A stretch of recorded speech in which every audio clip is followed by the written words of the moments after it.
Yeah, there you go. Okay, great idea. Thank you. Yeah. So let's get to try to understand what immunoengineering is. Sorry, I'll show this later. Should go away in a second. Yeah.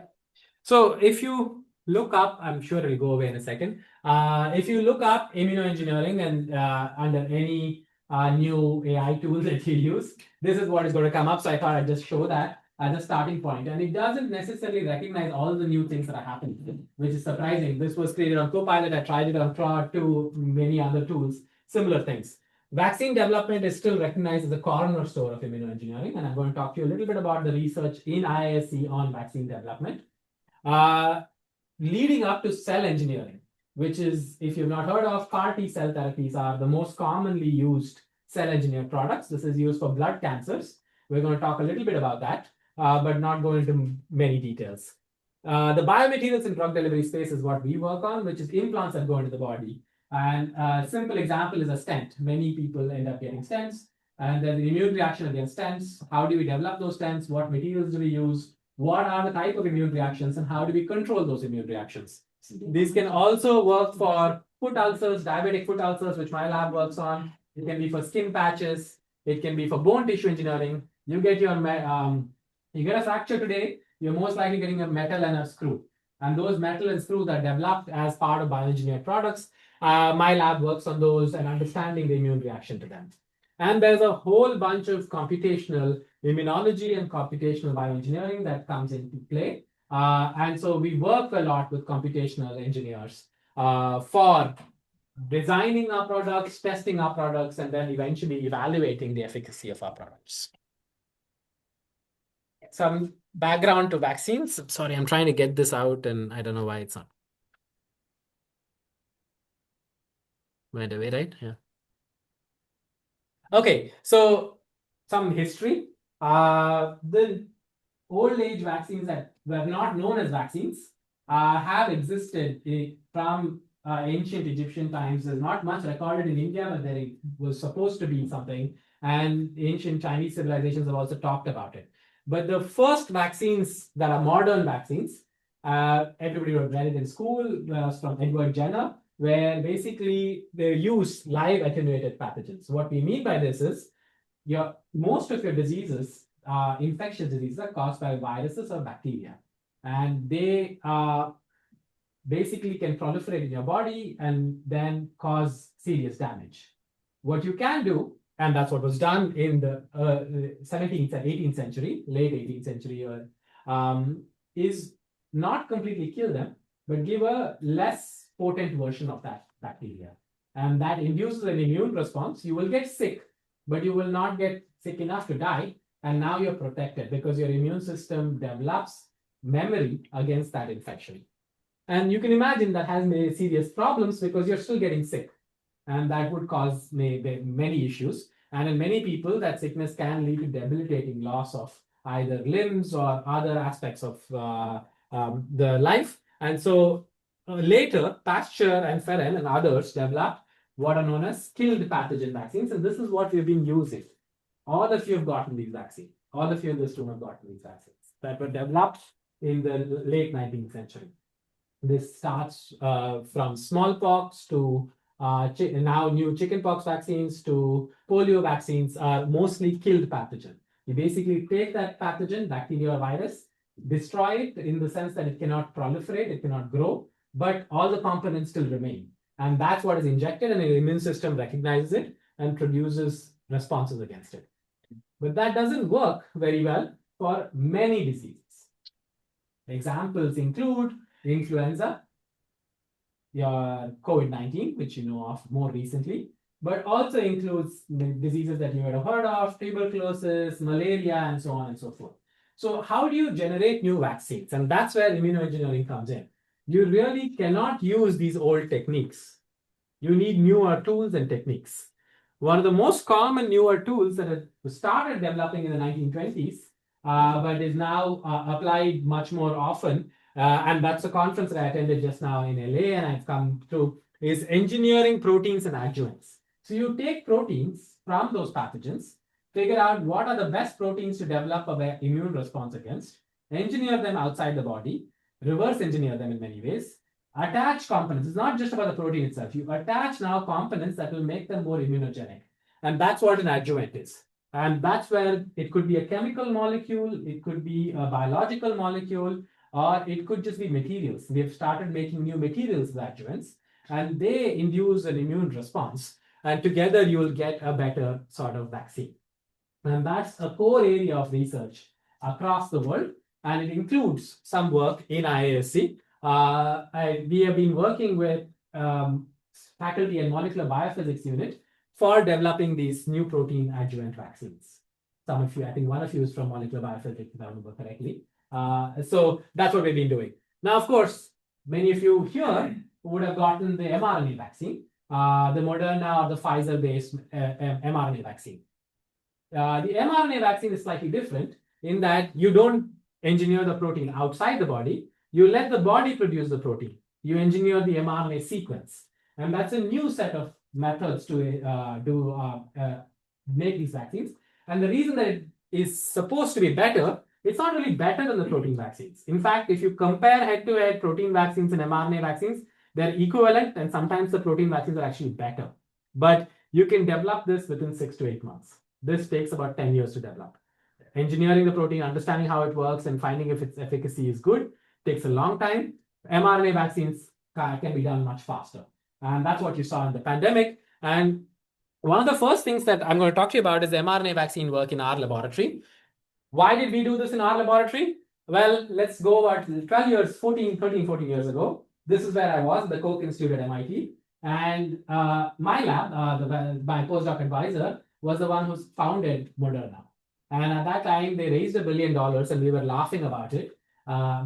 Many of us, postdocs, including some faculty, as to why would anybody put money into an mRNA vaccine. We were working on it. We were developing the lipid nanoparticles for delivering mRNA. And we were like, this is a good technology from a science perspective, cutting edge technology, but the applications are very minimal because you're a repeat dose multiple times, and it will only work in very rare circumstances of a pandemic. 2014, nobody expected a pandemic, right? And then lo and behold, 2020 comes along and you have a pandemic, and Moderna now from $1 billion company is probably close to $1 trillion, $200 billion company, right? Some things that you learn by experience. We didn't think it would work.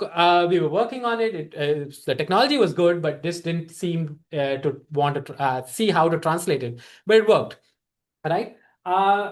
Interestingly, there are very few groups who believed mRNA vaccines would work. And in India, there were 0 groups who would believe mRNA vaccines would work. So we never really got that technology in India. In 2020, when the pandemic hit, we realized that there was no mRNA work in India, right? And there were very few people who even understood what mRNA vaccines were because they were relatively very new. University of Pennsylvania, of course, had a great program on it, although they were also not sure about it. They had asked Caitlin Carico to move on. And so there were a few people in Germany who had that technology, a few people in the UK, 1 or 2 groups in Vancouver, and an MIT, and Penn. That's it in the world, right? And now the whole world has stopped, and you need vaccines. And what do we do? So a few of us got together. Raghavan Varadarajan at LBU, who is the protein adjuvant vaccine person. We help him develop new adjuvants for protein vaccines. He's an expert in that, senior faculty member. Mrinmoy Dey from organic chemistry, who makes lipids that can go into these lipid nanoparticles. And my laboratory, we got a small grant from Ignite Life Science Foundation, which was just set up then. We were actually the second awardee of this foundation. They set up to try to push new technologies out there, basically saying that the government funding is limited to certain areas. They will not fund cutting edge science, especially translational science, which is very risky. And so they were set up by a group of philanthropists, and they funded us. And the whole goal was basically to replicate the mRNA vaccine that existed elsewhere. No cutting edge science. How do you replicate it when you cannot get reagents, right? This is where the global supply chain was completely disrupted, and you couldn't get even the most basic supplies that were required for research. Of course, our laboratories were also shut for a long time. But how do we redo that Not necessarily frugal science. There's one area of frugal science. This is not frugal science. This is basically reinventing the expensive science using material that was available within IISc, within India, and so on. And so very quickly, what we did was we re-engineered ground up, developed every component that was required. So there are three major components that go into it. The mRNA itself, which was the easy part, but the enzymes to make the mRNA were not available. Those were usually shipped from Germany or Japan. So now we had to express those enzymes, as many of you are biologists here, in bacteria, purify it, figure out. It's not necessarily difficult, but for the first time when you're doing it, it's not easy, right? And so all those components came together. From Renmoy's lab, we got the lipids that were part of the lipid nanoparticle. And then together, the mRNA sequence that was designed by Raghavan's lab, we put it together. And we got it all at 1% of the cost that it was being sold at. Because once you start engineering from ground up, you realize you can do a lot of things in the laboratory that are much cheaper. Of course, whether this will work in the industry and whether it's scalable is not clear. But at this point, the cost of it is 1% of what it should be when it's sold. And so there is that money you can make. Yes. I want to make a quick comment that Yes. in the 1980s, KPG, Yes. Vinathan's lab used to actually make recombinant enzymes. Yes. They actually grow bacteria and purify the enzymes and have that available for the research community to use for restriction and addition of DNA. Absolutely. And we actually did reach out through the past director, I forget the name now. Sorry, I'm just blanking on Balram? No, not through Balram, through GP. Yeah. G. Padmanabhan. He helped us get some of these. GP helped us, and GP student is the one who ended up founding the company, the Bharat Biotech that makes Covaxin.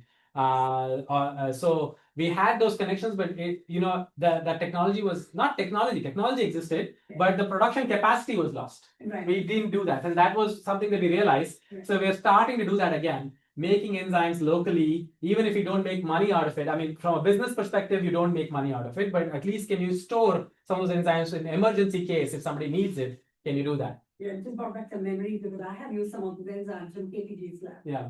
And that's the disadvantage, right? When there's a faculty member who develops something really cool, but it doesn't necessarily get picked up by everybody else, it just goes away. And after that, nobody else. Need to, right? Because it's commercially available and you could get good enzymes. Correct. Yeah. Thank you for sharing that. And then we've shown proof of efficacy in animal models. And now Raghavan's group has translated through all of us technology to a company that's now being tested in a clinical trial in Australia. And that's the other part, right? Now, when I'm saying clinical trial in Australia, why is the clinical trial not happening in India? Completely developed in India. And the reason for that is we just don't, there's regulatory bodies that are not ready for some of this or are very conservative, and we just don't have the hospital setups for doing that. And the medical school is an example of what, if the medical school came to IISc, we could do some of the clinical trials of the technologies that we developed in IISc at IISc. And that's the goal. So the medical school, apart from having a hospital and all the regular units of the hospital, or what we call departments of the hospital, they're going to have a clinical trials unit with the idea that technologies, once we show proof of concept and safety, we can get to start doing some of those clinical trials within IISc if possible. Right. Isn't Raghavan's technology is from University of Houston? No, not the original protein technology. Yes, I didn't know who asked. The original protein technology, he has worked with somebody at University of Houston and with somebody at somebody in UK. I forget who it is. The protein vaccine, yes, but the mRNA stuff was all developed locally. So there's some protein vaccines that he has been trying to commercialize for some time too. So that brought us to some work that we had done in my laboratory, which was a method to engineer immune cells. So very briefly here, on the left-hand side is how we deliver all the mRNA right now in humans, right? You need the mRNA sequence and it's encapsulated into a liposome or a lipid nanoparticle, and that goes into the body or into the cell and expresses and forms the vaccine. And the patents are primarily in the sequence. The modification of the sequence is N1 methyl modification, because otherwise it's a biological agent that's produced by all of us normally, so you can't patent it. So there's modifications that allow for patenting. And why do you need the modifications is something I'm coming to. And a lot of the patents are on the lipid molecules that go into the nanoparticle. So if you were to, yes. So before you went to the LNP, mRNA synthesis, is that in vitro or so are you able to introduce like pseudouridine modifications? Or Yes. some things that you need for increased immunogenicity into the mRNA itself, that you have the capability there? Yes, absolutely. It's completely in vitro expression, and we've been able to introduce all sorts of modifications. Pseudouridine being the most common. Sorry, N1 methyl pseudouridine being the most common. Pseudouridine being the other one. Then we have 5-methylcitidine, and we have a few others. So we can introduce that. And this paper talks about that. This paper was basically all the 7 or 8 different modifications that you can do. Which combination works the best, and why does it work the best? So as was pointed out, the mRNA by itself is very immunogenic. And so even before it can go into the cell and express itself, it is neutralized by immune cells or other components that are produced. So to reduce the immunogenicity, you have an N1 methyl pseudouridine, which is what won Caitlin Carrico her Nobel Prize. She got these pseudouridine modifications and then the N1 methyl pseudouridine modifications in 2005 to 2010 period, the first paper being in 2005, first major paper being in 2005. And these modifications are essential if you were to inject this lipid nanoparticle, and that's the only way to deliver in vivo, right? If I were to inject mRNA into you, it'll get degraded within seconds, if not milliseconds. Right now, our immune response is very strong against foreign RNA and foreign DNA. You can encapsulate the foreign mRNA into a particle system, and that protects it. But intracellularly, inside the cell, once that lipid nanoparticle breaks open, each cell has its own defense mechanism, known as an innate immune defense mechanism, against foreign RNA. So that will also cause neutralization. And the best way to avoid all that is to modify it. And these are the modifications that were suggested to have the least immunogenicity and the highest expression. Basically, you want to get that mRNA to express a protein in the cell. What our laboratory showed was this was true if you went in vivo, and that's what vaccines are for. But if you want to engineer a cell outside, which is what CAR T cell therapy and many other cell therapies that have come up, you don't need the lipid nanoparticle, you don't need the modification. That's what our laboratory has shown, that if you were able to use an electroporation technique to send the mRNA directly inside a cell, and there's some physics that I'm not getting into and some biology that I'm not getting into, but basically you can send small molecules of nucleic acids like mRNA across the membrane using electric current. And that delivers the mRNA directly inside a region of the cell, which does not have the innate immune response. So without this modification and without any of the lipid nanoparticles, I get equal or higher expression of the RNA. And that now overcomes almost all the patents that exist on delivery of mRNA. And so we could potentially then develop this technology for other applications in cellular engineering. What are those applications? It is the most common one is a CAR T cell therapy. Right now, if you, this is primarily in children because that's the most commonly treated cancer, blood cancers, B-cell carcinomas or myeloid carcinomas, you don't have any treatment options, but you can engineer the T cell to kill those cancer cells. What you do is you basically take the T cells from that individual, from that patient, send it to a laboratory where you insert a new gene and change the cell completely to recognize the cancer. And that is known as a chimeric antigen receptor, or CAR for short. And that then you grow in large quantities at that central laboratory, ship it back and basically inject it back into the patient. And then now those CAR T cells are going to eliminate the cancer. As you can imagine, the need for genetic engineering and growing it outside the body in a facility that is what we call GMP, good manufacturing practices, and safe and efficacious, costs a lot. So right now in the US and Western Europe, the cost of this is about $500,000 for one treatment. And at least one is required. Usually it can be many, right? So usually if you're talking about $500,000 to a couple of $1 million for this treatment, which is not affordable to 99.55% of the Indian population. And the remaining 0.45, if you ever get this cancer, sure, they can come anywhere and do it, but that's a very, very low number. So you can eliminate some of that by having mRNA delivery technology that can go directly into the cell, because then you don't need the genetic engineering. And that's the new field. A lot of people are trying to do this in vivo because that will make it safer. But in India, we have developed this is not me and not my lab, but there's a few others, two new companies, ImmunoAct, that is from IIT Bombay, from Professor Rahul Towar's group, and Immunil, which is from Kiran Mazumdar Shah and Siddharth Mukherjee. Siddharth Mukherjee is the one who writes these type of books that are very popular, Gene, and a few others. He's actually a researcher based out of New York University, I think NYU, if I remember correctly. Anyway, so there's a set of these companies that have reduced the cost of this in India to about $100,000, $80,000 to $100,000. But we can reduce the cost further by engineering this step to do mRNA expression instead of this kinetic, instead of the DNA expression. And that reduces cost, not just cost, but it's also a new technology now that can be that you can use to not just engineer the chimeric antigen receptor, but now add additional components that will let these cells survive better. So there's a lot more that can be done, and that can then be utilized in patients, not just for cancers, but for autoimmunity and many other diseases. And it'll be much cheaper. Yes. So when you inject incorporate the naked mRNA molecules into these T cells, Yes. the stability is not an issue. It is an issue only for it is an issue after a week, but mRNA usually finishes the expression, and you want the expression only for a week to 10 days. It is an issue. The DNA is very stable, but it has problems of staying in the cell. So you do not want that. So mRNA is better in that sense, but stability is for 7 to 10 days right now. Yes. Yeah, so I'm more familiar with small molecules and discovery. Yes. So in these discoveries, the understanding of immunogenicity takes longer studies, right? Yes. In the clinical trial. Mhm. So do you guys have any good way of understanding immunogenicity, any newer models or I don't know, whatever you have in process to at least shorten the period, not a longer studies? No, that's a short answer, but I'll elaborate.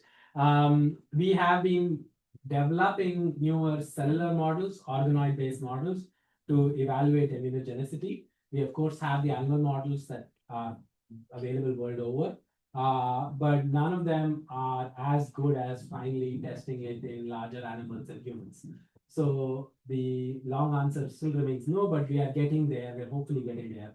The organoid models that we are developing and others have developed, others are developing, seem to work well. There's high translatability, but right now, as far as we know, and again, I'm not familiar with the FDA as much anymore, but almost all regulatory agencies, while they claim they will accept data from everybody, final immunogenicity, nobody would be ready to do it without large animal models and human studies.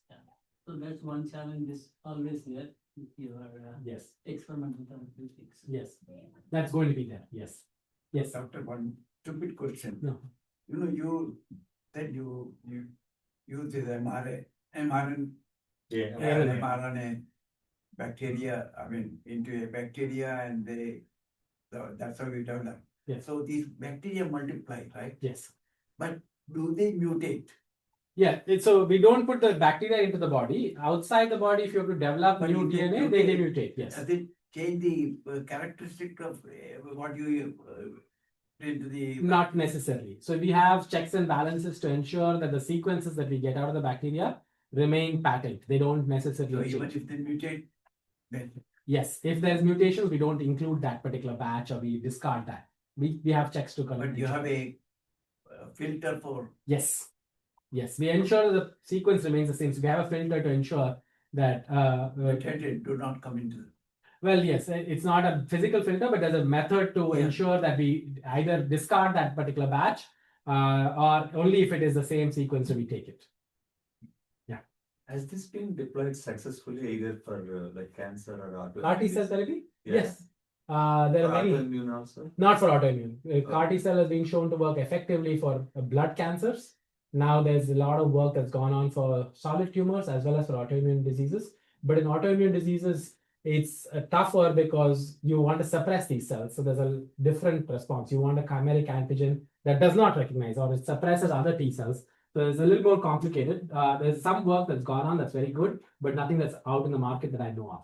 Yeah, because also there you need to figure it out which protein is actually causing. Correct. In many cases, you do not know what the antigenic protein is. Yeah. So it's tougher. So that's to do with a little bit of engineering immune cells. Let's get to the actual main thing that we do in my laboratory. which is to do with this part. How do immune cells interact with the implants?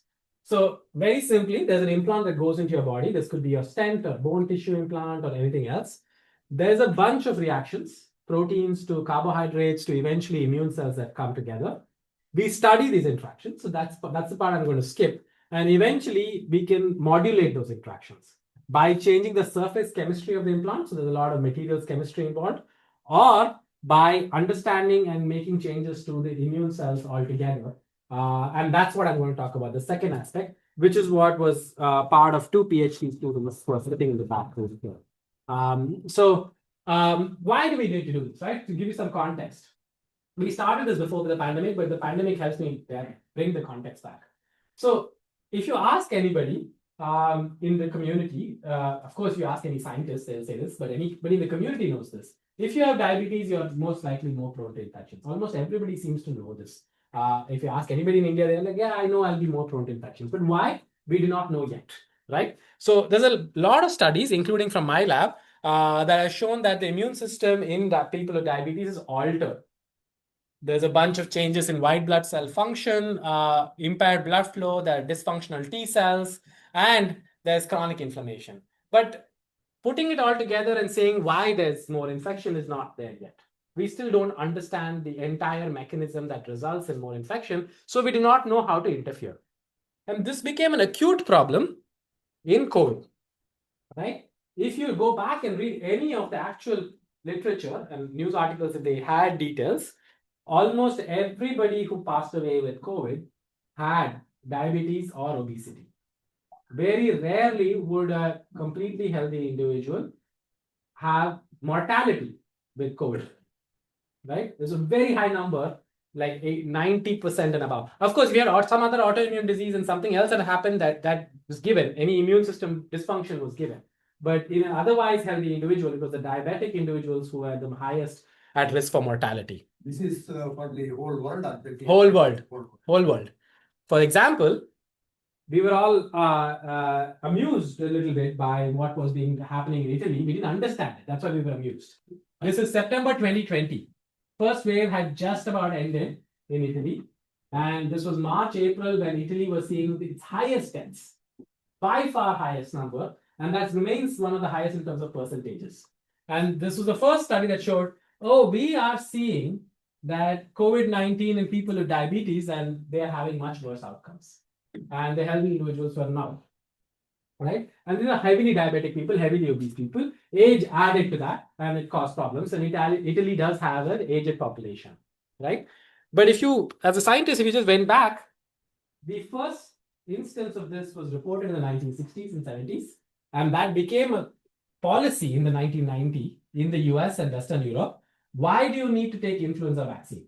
If you're in this country, almost guaranteed that your provider, health insurance provider, and of course you're working in any company, they're going to mandate taking an influenza vaccine. And that's because influenza infection caused higher mortality in people with diabetes. And if you do not understand virology, influenza and COVID-19 are very similar. Of course, if you understand virology, they're very different. But for the purposes of this room, they cause the same type of infection in the lung, they cause the same sort of morbidity, they cause the same sort of changes in the lung tissue resulting in death, right? The common name for influenza is flu. Flu, sorry, yes, flu. The flu vaccine is something that's mandated. So we know about this.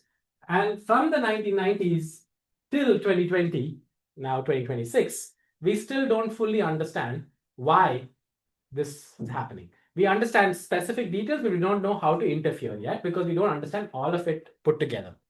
And that's what my lab was interested in, not necessarily influenza or COVID-19, but why do diabetics have a worse outcome from injury? Any sort of injury. It could be infectious injury or surgical injury. And that's the other thing. If you ask anybody with type 2 diabetes, if you go into a surgery, no surgeon will operate on you till your blood sugar levels are under control. Why is that the case? We know there are worse outcomes, but why is it the case? We still don't know, right? So my lab set up a bunch of different clinical studies, which I've just listed here. I'm going to talk about one of them, one was with a hospital in Bangalore, which is a tertiary care center called Karnataka Institute of Endocrinology Research.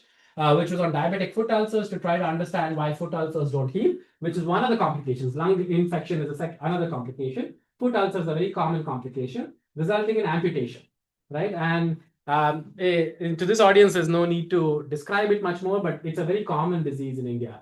About in older individuals, 15% who have diabetes end up having foot ulcers and then amputated foots, right? Then there's another study that we said, okay, it's not just diabetic foot ulcers. We need to look at people with diabetes. So we started this IISc Center for Public Health, which is one of the first departments of the medical school that was set up in IISc Center for Public Health. And with them, we have set up a study to monitor longitudinally how blood profiles changes in people with inside IISc, and that helps us understand how diabetes develops. And then there was another study on chronic kidney disease and dialysis. I'm not going to talk about that, right? Now we do a bunch of different things in terms of immune response mapping in these individuals to understand what's different with diabetic individuals to healthy individuals to those with secondary complications. And I'm going to show you one piece of data. That's it. This was done by Vinod, who's sitting in the back room. He's finishing up his PhD. Hi, Vinod. Vinod is still a PhD student. He's a current PhD student. He's not yet an alumnus. He's hoping to become an alumnus in 6 months with 2 other graduate students in the lab. And basically what we did was healthy to type 2 diabetic patients. If you look at their neutrophil profiles, it's the cell type that we study, which is part of the white blood cells. There's not much of a difference in the total numbers or the percentages. But there's a specific subclass of these, which are known as immature neutrophils, which I'm going to talk about in the next 2 slides, which go up almost 4 to 5-fold in individuals with type 2 diabetes compared to healthy individuals. This was an observation that we came up with about 2-3 years ago, but this was what we were looking for since 2016. What is changing in immune cells, specifically neutrophils, but also other cells, right? Sorry, it's blocked, but I'll just read this out. What is the link between immature neutrophils and increased morbidity in individuals with chronic inflammatory conditions such as diabetes? This is the question that we had asked. And that immature neutrophil came up much later. So initially it was, what is the link between changes in immune cells and increased morbidity? And we've been refining it, and now we are at immature neutrophils, right? So we went to mouse models. For this, one of the first PhD students in my lab, Jayashree, who's now a postdoc at Harvard, she helped develop this. We purchased this mouse model, which is a diabetic mouse, to ask these questions in the mouse because it's very difficult to do this in humans. So we have these mice, and we know this helped with these studies. And we showed that if you inject some sort of agent that causes lung damage into these mice, the WT is wild type. These are where the air is going to come and sit. So this is normal cavities in the lung. This is lung histology, a section of the lung. In the diabetic knockout mice, so in the normal wild type, if you inject that agent, you have some damage, but mostly it's normal.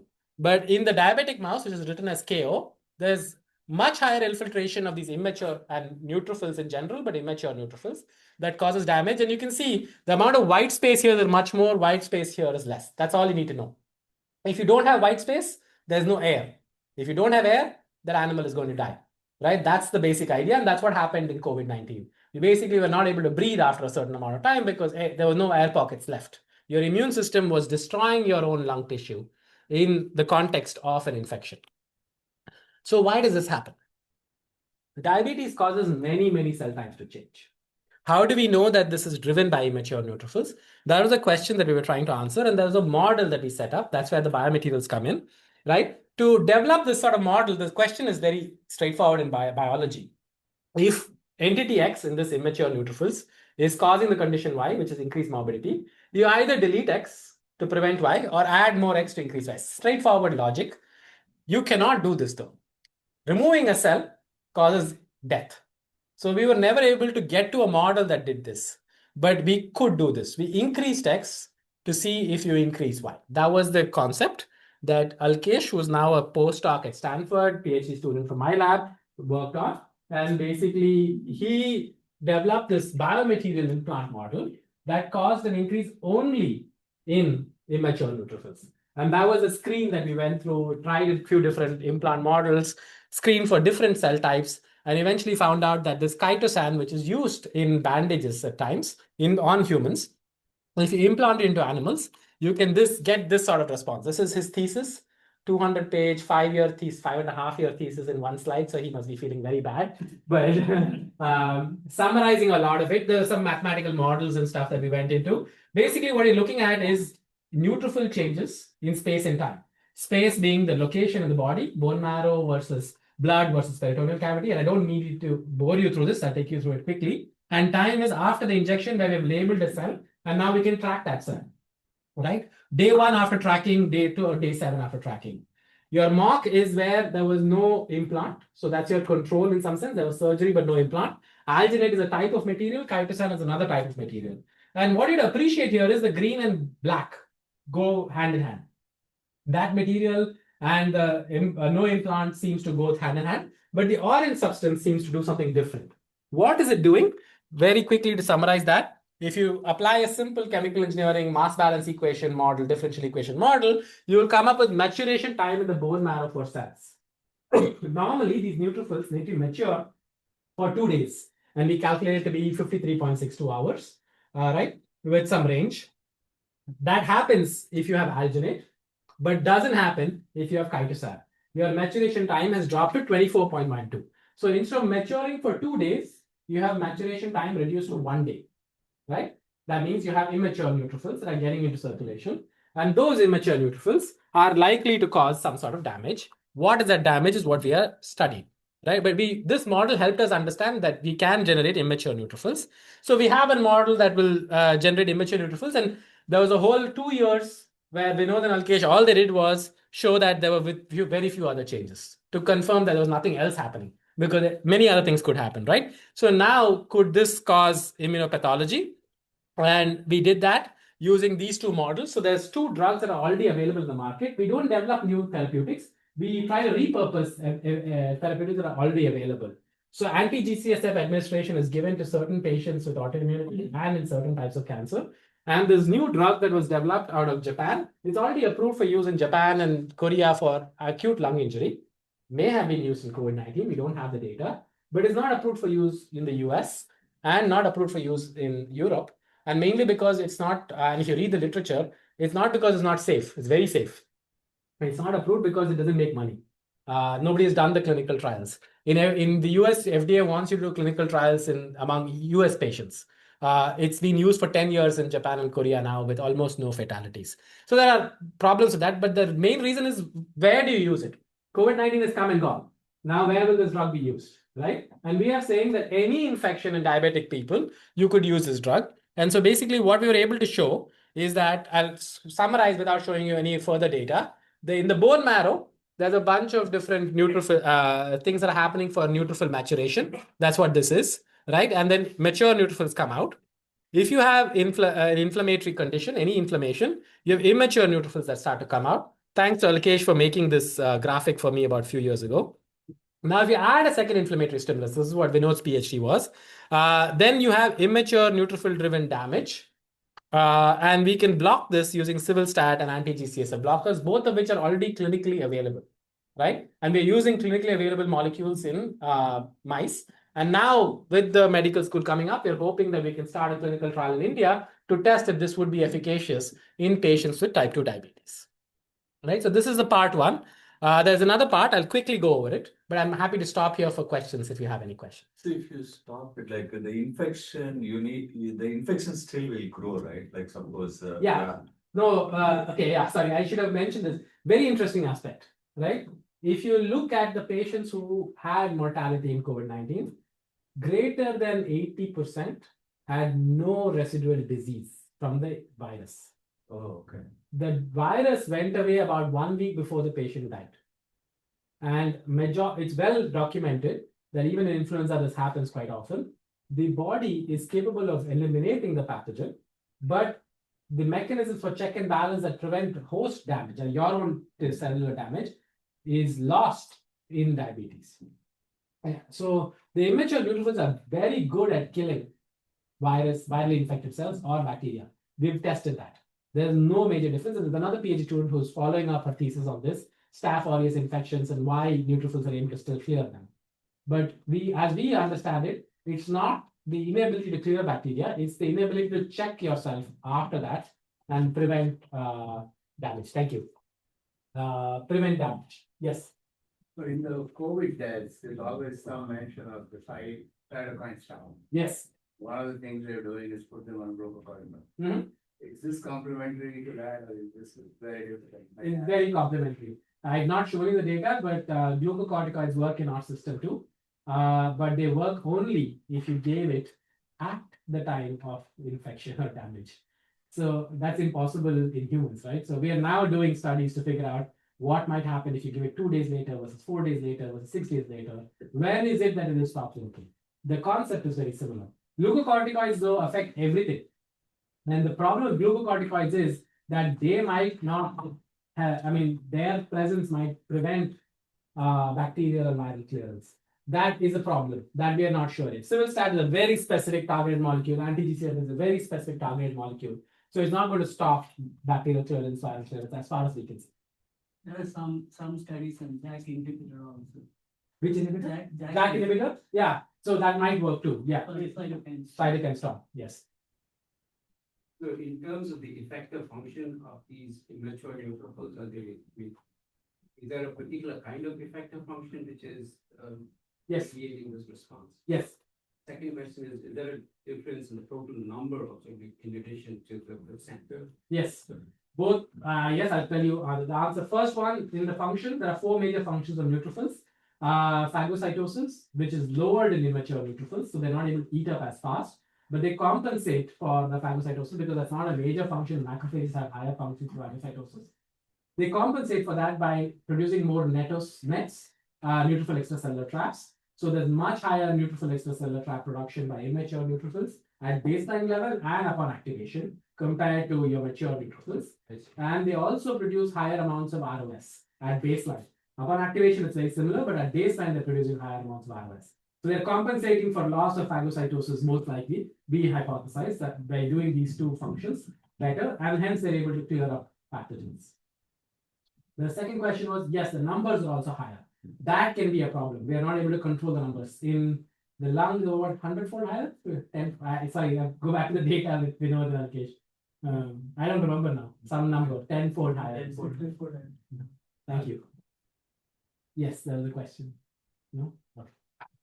Thanks. So very quickly, second aspect of what we do, this was macro scale implants that could be used to engineer immune function, right? To understand something about immune cells and then potentially engineer immune function. Another thing that might be interesting to all of you is this idea of what happens once you have a nanoparticle, and many of you have heard of it. In fact, if you go to the clinic now, the likelihood that you'll get a nanoparticle treatment is very high for either imaging. So if you do need to PET, CT, contrast imaging, you're getting a nanoparticle injection.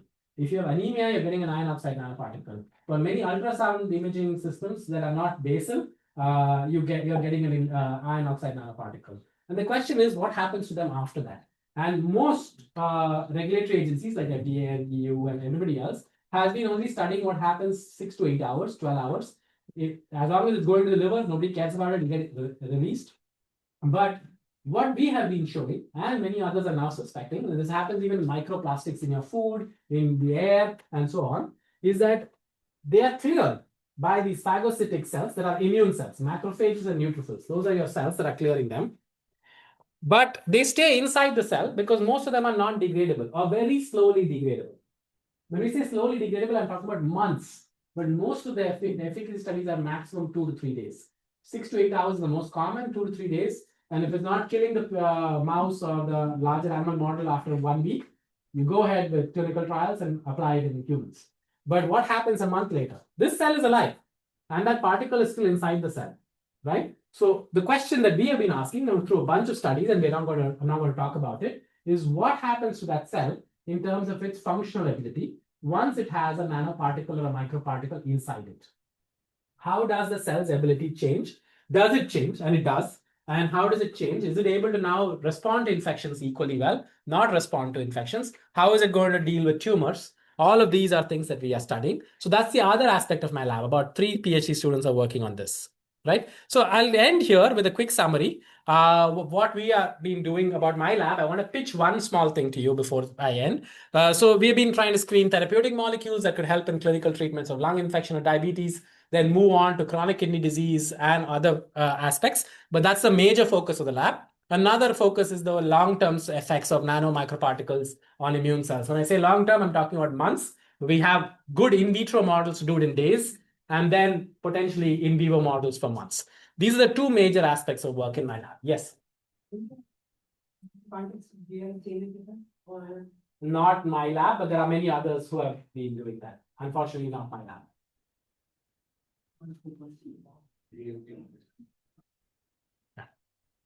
So there are many others in the university, I mean, at IISc who are doing immunoengineering research, although peripherally, my lab is the central one, and we collaborate almost all of them.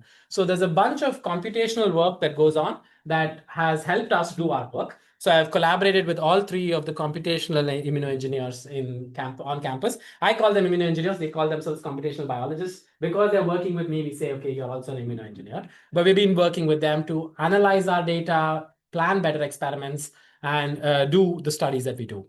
There's a new set of very young faculty. All of them joined about 1 to 3 years ago, or 4 years now for Keshav, who have now finally started working on immunotherapy on campus. Unfortunately, the only other immunologist on campus is Dipankar Nandi, who is primarily focused on mouse immunology. I work with him, and we've talked a lot about this, and he's retiring in 2-3 years, and he's like, I don't want to start now working on immunotherapy and human immune cells.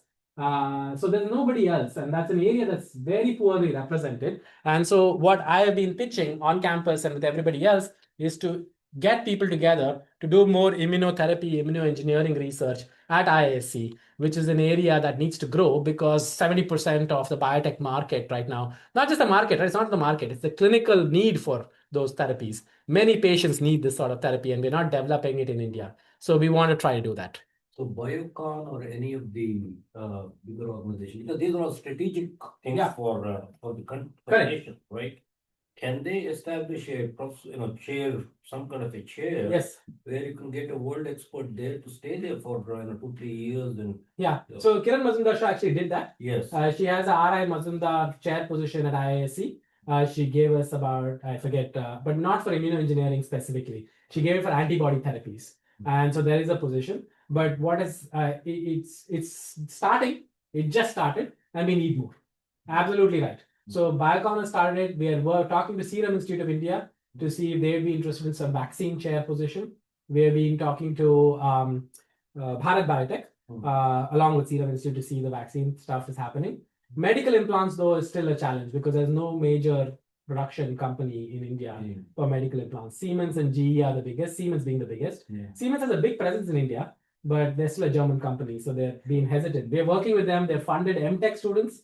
So it's small projects, but larger chair positions projects are not yet funded. We're working towards that. In fact, we have written, my lab has written a large grant with Bharat Serum Vaccines to try to test some of the antibodies that they are producing using the techniques that we have developed and the assays we have developed for infections in chronic disease patients like diabetes. They have a Klebsiella antibody, and we're working on that. So hopefully that will help set up some of these things, and that's with Narendra and a couple of other people. So we're getting things put together to do these things. We want more of it to happen, and the goal is to try to get more funding for it to happen, more support for it. One slightly outside of this, for as far as the material itself is concerned, an interdisciplinary is one of 3D printing. Yes. Because where the materials can be tailored. Yes. So it has been, obviously you need the rougher surfaces for tissue. Absolutely. In fact, glad you brought it up. There's a 3D printing core facility in Bioengineering department at IISc. Okay. We've set it up with funding from the government of India and a few other companies. And there's a large amount of work going on in 3D printing. We have 2 separate cores. We have a metal core for metallic printing, which is much tougher and different. That is used primarily for bone implants. And then we have a soft printing, which is hydrogel based 3D printing, which is usually for tissue engineered products, skin implants, many other things. So that is already there, and we are utilizing that to develop some of our materials that go into the body. Thank you. Yeah, we'll stop here. Just with this last thing, we've had support from various people. I want to thank them. So the bioengineering department itself was supported by Vijaya and Rajgopal Rao at the early stages. Rajgopal Rao was an alumnus from 1950s.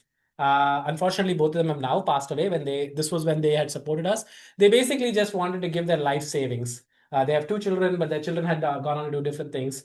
They were, when they in late 80s, they gave their 1 crore of their life savings, which is more, I mean, I don't know how much, but a significant proportion of their life savings to us to establish a laboratory for biomedical engineering that has been the cornerstone of what we have been doing at Bioengineering.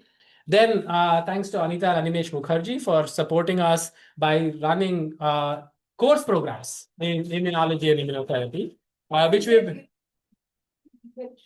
Yeah. So this was the first batch of students that came, which was a mix of MBBS and BTech students that we brought together for. That was an undergraduate summer internship program. One of the PhD students in my laboratory comes from this batch, and then it's been growing. And then we had an immunotherapy course that was a winter course in immunotherapy that was funded primarily small to get students excited about this area of research. And we are happy to accept other forms of donation. And leave this slide, and I'm happy to give it over to Shah. Thank you so much. Thank you. And maybe we'll take 1 or 2 questions here, and then. I will ask one. Yes, happy to take questions. Sorry. So the immuno-oncology agents like PD-L1 inhibitors were very promising Yes. in the early days. Yes. But then the issue there is also it doesn't work in bigger population. There's subset of population that are getting beneficial. Yes. Still, we are trying to understand what is the reason. Right. A lot of research going on. I don't know much about this CAR-T therapy. Is it the same situation with CAR-T? Yes and no. I'll tell you. I'll explain that a little further. All the immunotherapy, primarily the PD-L1 inhibitors and the CTLA4, which CTLA4 never worked, PD-L1 that worked, PD-1, PD-L1 axis that worked. Majority of the testing was on white Caucasian population, and primarily in melanoma. In many other diseases, it didn't work as well. And they've expanded now to many colon cancers and head and neck cancers and stuff, which is where you're starting to see it works only in a small subset of patients. If you look at the same studies in India, which are very few and far between, but anecdotally, if you ask clinicians, they'll be like, yeah, it's less than half the efficacy that was seen in the white population. So basically, the clinical trials are now done in India, in the Indian population. And this might apply to many of you. I don't know if it's environment or genes, genetics that are playing a role, but for whatever reason, the same PD-L1 inhibitor that should work in these set of patients in this particular type of colon cancer, which has worked at 60% efficacy in the US, works at 35% efficacy or 30% efficacy in India. We do not know why. It could be the type of cancers, it could be the type of immune cells that are coming in. It need not be PD-L1 inhibition, it could be other types of inhibition, myeloid suppressor cells seem to be higher. We've done one study on that in brain tumors from my lab in the Indian population and showed that there are different types of suppressor cells that were not reported elsewhere in the world. So we need more of those studies, and that really needs to happen. Will that also happen in CAR T cell? The second question, unlikely. Because the CAR T cell uses a mechanism that's very different. There's one single antigen in blood cancers that's very highly expressed, especially in B cell lymphomas, and that's a common across the world. We may have mutations that are different, but the receptor is the same, CD19, and so or CD20. And so if you have an antibody against CD19 or CD20, which is what CAR is primarily against, it will work very well. So the early results from the trials in Tata Memorial Cancer Center in Bombay, where the immunoacting has been set up, has about 100% success in 3 patients or 4 patients, but it works similar. Yes. So I see a lot of good basic science research coming out of many institutes in India. And you also have the biggest vaccine manufacturing cell culture capability company in Pune, Serum Institute. But is there a path to commercialization through DBT or someone that you come up with something and you take it to a company that actually mass produces this? Is there anything, most of the things coming out of Serum Institute are from AstraZeneca or somebody else? Correct. The theoretical answer is yes. There is support from various government agencies that are newly set up primarily for translating technologies out of the laboratory, basic science out of the laboratory into the clinic with the help of companies. Practically, it is very poor compared to what it is in the US, for example. But definitely very poor compared to Japan, China, and other places that you could potentially compare to as an Asian population or Asian sort of markets. We are not yet there. And the reasons for that are manifold. I'm happy to discuss maybe some of them. I don't think the government is set up well enough for us to support this sort of translation. It has to come from industry, it has to come from individuals in the academic space, and that has been very slow, to say the least. You have a lot of VC investment. In the tech space, yes. In the tech space, yes. In Bangalore, there's a very high amount of investment in all the products that are coming in the tech space. But if you look at hardware and biotech, almost, nothing could it'd be less than San Jose. Forget the Bay Area. The entire country would be less than San Jose. Yes, I'll cover that. Yeah, okay. I have more of a comment and an expansion of some of what you're talking about. By way of background, I have a background in immunology. I graduated from Manjunath's lab in biochemistry and then collaborated briefly with Dipankar Nandi. I'm sorry to hear you're retiring. And now I work for a cell therapy company here, and we actually made one of these CAR T cells, right? And as you mentioned, one of the big problems is it is a very expensive way to treat blood cancers, and only people who failed every other therapy will come to this therapy. But unfortunately, even with something like AML to the blood cancer, somebody who will undergo one of these CAR T therapies, about 30% of them will still relapse, right? So that means the blood cancer was expressing this CD19, for example, but then even if most of your CAR T cells will target those, and a small fraction will escape. And the field is moving towards what Siddharth mentioned, right? A therapy where we can teach your body's own immune system to fight it off, right? So that way, even if the cancer evolves, your body is now made a new kind of, in vivo CAR T which will now target this. So, as somebody who works in the cell therapy field, it's very exciting to know that, we are in IISc starting some of these initiatives. And it's a great time to be potentially talking to you. Thank you, Sunil. Thank you. Stop here, Yeah. and I think I have one small thing I want to ask. It seems that what you are talking about will change and expand once our medical facility in the institute is there. Can you tell us the timeline for that? We have the hospital that is supposed to open in 6 months from now. So August to September of this year is when the medical hospital is going to open up, the Bakchi Pathway Hospital. The Indian Medical Council requires that a hospital be up and running for at least 1 year, if not 3 years, before students are taken in. So the medical school, which is postgraduate medical school, will be operational from 2027 August, which is when we'll take our first batch of students. We've already started hiring faculty in all of these programs. So the IISc Center for Public Health, which is an integral part of the medical school, is already up and running. There are 6 faculty there because it does not require Indian Medical Council's approval. The nephrology department already has 1 faculty member. The oncology department is making an offer. There should be 1 or 2 faculty members joining there. So we'll have the medical facilities up and running in the next 6 months to 1 year. Most things will be. And what about these studies that you said may happen? That will take a little longer because these technologies are, at least what I've been talking about, are very nascent. We need to go through a lot more animal testing for another maybe 2 to 5 years, depending on funding and depending on the type of things that we do, before they get into actual clinical trials, because that's the sort of lifespan of, the time frame in which this happens. But there are many other technologies that are ready to translate. There are more basic, simpler ones that are not necessarily going inside the body. And those will be started as soon as next year. So there are other professors and other research in IISc who will start doing some kind of clinical studies within IISc. Yes. Oh, wow. So the faculties, are there MD, PhDs or just MDs? They all have to have at least an MD, and most of them will have MD, PhDs. That's why the recruitment has been slow, because finding MD, PhDs are very difficult. But they have to have MDs. That's a very bad. That's a Have a good research background. And If have they don't have a research background, they won't do any of these things. yeah. So we won't hire them. so let's Can I give ask a hand one question? to Sure. You were talking about immunology and immune systems. Hmm. Now, I think something coming up about transplant of the whole limb. Yes.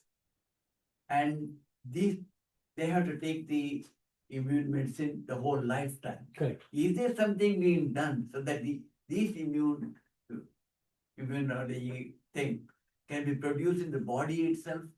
Yes. So we don't think we can produce them in the body ever. I don't want to say everything is impossible, but the likelihood of that happening is at least 50 years or 100 years away. That's the thing.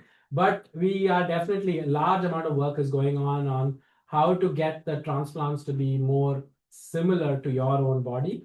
And that's not the work that we do, but there's a bunch of work that's happening in that area. So that you'll have less of an immunosuppression to take. There might be markers in the body which actually reject this or Correct. accept that. Correct. That's exactly what many people are studying. Because the thing is, there are some body fluids which are easily accepted by a foreign body. Correct. And some body fluids which are rejected outright. Absolutely. So some kind of markers. Yeah, that is the area of research, a very strong area of research, transplant immunology. Thank you. Thank you. Let's give a hand of applause. Thank you so much for Thank you. lot of interest in this topic as well as in your work. Thank you. And you did a great job because everybody could understand, even not in immunology. Thank you. I could understand. So thank you very much. Thank you. And we will be, you are around. I'm around. For an hour or so, we can all talk. And so. Thank you. Thank you all. it's And so that's something fulfilling. outside. Those will be there. I Yeah. was thinking lot of new people have come today, especially the new generation has also come. Plus some other new people, it would be nice to just few minutes talk Introduce and amongst ours, not everybody. we can talk about ourselves when we are eating, Anita. Okay, But let us, if you want to introduce, maybe we can go around and say each person can introduce themselves, but yeah. Why not?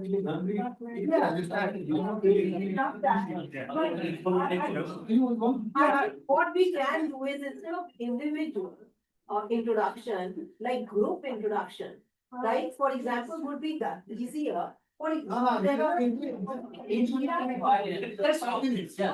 The call is going to be cut now. Thank you very much for joining. I think that will take a long time. So, what happens is that we start talking, we